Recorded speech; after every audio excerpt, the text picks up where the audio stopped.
ఈరోజు ముఖ్యమంత్రి గారితో జరిగినటువంటి సమావేశంలో ఈ నెలలో కర్నూలు జిల్లాలో 2,500 కోట్ల రూపాయలతో నూతనంగా ఏర్పాటు చేస్తున్నటువంటి ఒక సిమెంట్ ఇండస్ట్రీ అల్ట్రాటెక్ సిమెంట్ ఇండస్ట్రీకి సంబంధించి శంకుస్థాపన కార్యక్రమాన్ని ముఖ్యమంత్రి గారి చేతుల మీద చేయడం కోసం వారితో ఆ ప్రాజెక్ట్ సంబంధించినటువంటి వివరాలన్నీ కూడా వారికి తెలియజేస్తూ ఏ రోజు ఆ కార్యక్రమాన్ని నిర్వహించాలనేటువంటి దాని మీద వారితో చర్చించడం జరిగింది. సో పొలిటికల్గా వచ్చినటువంటి ఏ రకమైనటువంటి డిస్కషన్స్ కానీ ఏ రకమైనటువంటి చర్చలు కానీ మీరు ఊహిస్తున్నటువంటి అనేక అంశాలు కానీ ఏవి కూడా ముఖ్యమంత్రి గారితో చర్చకి రాలేదు. అమర్నాథ్ అనేక సందర్భాల్లో అనేక వేదికల ద్వారా కానీ అనేక సందర్భాల్లో కూడా నేను క్లియర్గా చెప్పడం జరిగింది. అమర్నాథ్ సంబంధించినటువంటి భవిష్యత్తు జగన్మోహన్ రెడ్డి గారు నిర్ణయిస్తారు. దాంట్లో మీరు గాబరపడాల్సిన పని లేదు, నేను గాబరపడాల్సినటువంటి పని లేదు. ఇందులో ఏ రకమైనటువంటి ఊహాగానాలు కానీ ఇంకోటి కానీ ఎవరో చేయాల్సినటువంటి అవసరం లేదు. ఆ ఫైనల్ డెసిషన్ అనేటువంటిది జగన్మోహన్ రెడ్డి గారు చేస్తారనేటువంటిది మరొకసారి మీ ద్వారా తెలియజేస్తాము. ఓకే, చెప్పాను కదా, మీరు ఊహించుకున్నటువంటివి ఒక సందర్భంలో చోడవరం అన్నారు, ఒక సందర్భంలో యలమంచిలు అన్నారు, ఇప్పుడు పెందుర్తి అంటున్నారు, ఒకసారి అనకాపల్లి పార్లమెంట్ అన్నారు.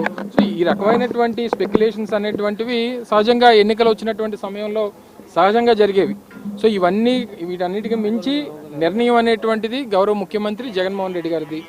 జగన్మోహన్ రెడ్డి గారికి అమర్నాథ్ గురించి తెలుసు, అమర్నాథ్ పార్టీకి ఏం చేస్తాడనేటువంటిది జగన్మోహన్ రెడ్డి గారికి తెలుసు, అమర్నాథ్ పార్టీకి ఏ రకంగా ఉపయోగపడతారనేటువంటిది జగన్మోహన్ రెడ్డి గారికి తెలుసు.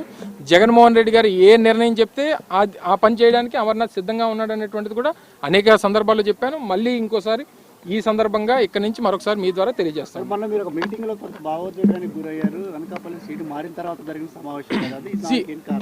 ఒకటి నేను ఆ రోజు కూడా మాట్లాడుతూ చెప్పడం జరిగింది. దానికి గల కారణాలు రాజకీయ పార్టీ అనేటువంటిది ఒక వ్యాపార సంస్థ కాదు.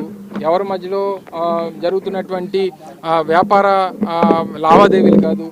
రాజకీయ పార్టీ అనేటువంటిది ఒక కుటుంబం లాంటిది. రాజకీయ పార్టీలో ఉన్నటువంటి కార్యకర్త దగ్గర నుంచి నాయకుడి వరకు ఉన్నటువంటివి ఒక హ్యూమన్ రిలేషన్స్, ఎమోషన్స్ అనేటువంటివి సహజంగా ఉంటాయి. అందులో భాగంగా జరిగినటువంటి ఒక భావోద్వేగమే తప్ప దాన్ని అనేక రకాలుగా చిత్రీకరించి దాన్ని ఏ రకంగా వాడుకోవాలనేటువంటి చాలామంది వాడుకునేటువంటి ప్రయత్నం చేశారు.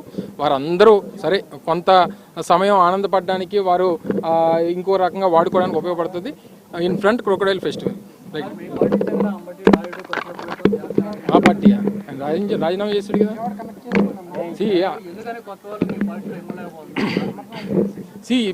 ఒక రకంగా కొత్తగా వచ్చిన రాజకీయాల్లోకి వచ్చినటువంటి వారు కానీ లేదా నా వ్యక్తిగతమైనటువంటి అభిప్రాయం కొంత సెలబ్రిటీ స్టేటస్ ఉంది అని అనుకునేటువంటి వ్యక్తులు కానీ వారు అన్నిటికంటే మా వల్ల ఈ రాజకీయ పార్టీ అనుకునేటువంటి రకాలు పార్టీ వల్ల మేము అనుకునేటువంటి పరిస్థితి ఏ రోజైతే ఒక నాయకుడికి కానీ ఒక పార్టీలో పనిచేద్దామని వచ్చినటువంటి వ్యక్తికి కానీ ఉంటుందో ఆ రోజు వారు నిబద్ధత కలిగినటువంటి వ్యక్తులుగా ఏ స్వార్థం లేకుండా పనిచేస్తారు.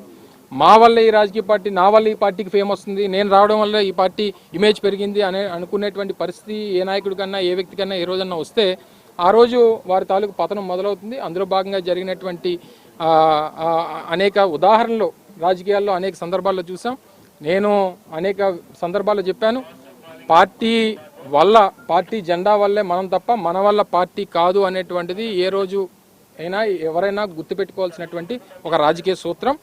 నా వల్ల పార్టీ ఉంది, నా వల్ల ఇంకోటి ఉంది, నా వల్ల ఈ పార్టీ జెండా ఎగురుతుందని అనుకుంటే వాళ్ళ పతనం మొదలవుతుంది. అందులో వచ్చినటువంటి నుంచి వచ్చేటువంటి రియాక్షన్స్ కానీ నిర్ణయాలు కానీ ఈ రకంగా వస్తాయి. సరే, అక్కడ ఎన్ని రోజులు ఉంటారో అక్కడ ఎన్ని రోజులు మాట్లాడతారు అనేటువంటి అక్కడ కూడా చూద్దాం.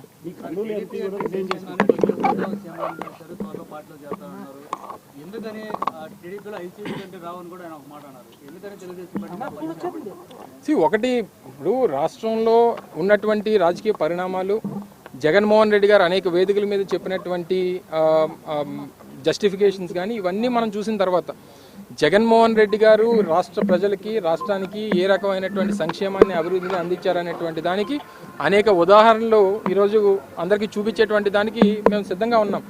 వారికి ఎందుకు ఓటేయాలనేటువంటి దానికి వారికి జస్టిఫికేషన్ లేదు. సో ఈ క్రమంలో సహజంగా వారితో దాదాపు 10 సంవత్సరాల పాటు పార్లమెంట్ సభ్యుడిగా తెలుగుదేశం పార్టీలో పనిచేశారు, దగ్గరగా చూసినటువంటి వ్యక్తి. సో చూసినటువంటి వ్యక్తి చెప్పినటువంటి విషయాన్ని మీరు డెఫినెట్గా ప్రజలు గమనించాల్సినటువంటి అవసరం ఉంది. మాకంటే ఎక్కువ ఆయనకే తెలుస్తుంది కాబట్టి అక్కడ పరిస్థితి ఏంటో ఆయన పరిశీలించిన తర్వాత బహుశా ఆ రకమైనటువంటి స్టేట్మెంట్ ఇచ్చి ఉంటారనేటువంటిది నా అభిప్రాయం. మీ పార్టీకి కూడా కర్నూలు ఎంపీ రాజీనామా చేశారు, నేను 5 ఏళ్ళు అభివృద్ధి చేయలేకపోయాను కూడా ఆయన కామెంట్ చేశారు.